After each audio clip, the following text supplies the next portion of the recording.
In-negozjant George Farrugia li ngħata proklama mill-Gvern ta' Lorenz Gonzi brabta mal-iskandlu tax-xiri taż-żejt offra lill-eks Ministru Austin Gatt l-użu b'xejn ta' sala fil-Ħamrun għal xahrejn u karozza BMW għal 6 ġimgħat. Dan waqt il-kampanja elettorali tal-2008.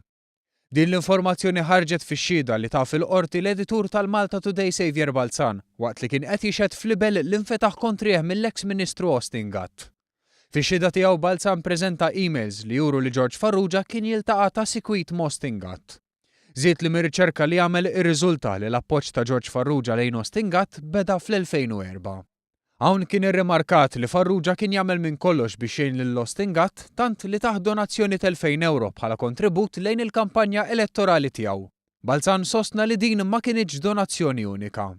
Fil-qorti Xavier Balzan wera 9 emails li jmorru lura għal bejn l-2003 u l-2009.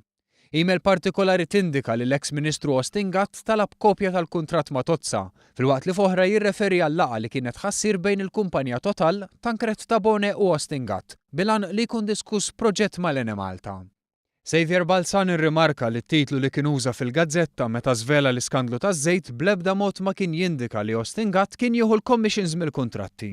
Iżda dan ma jfissirx li George Farrugia ma pprovax juża ħbiberija ma' Austin Gatt.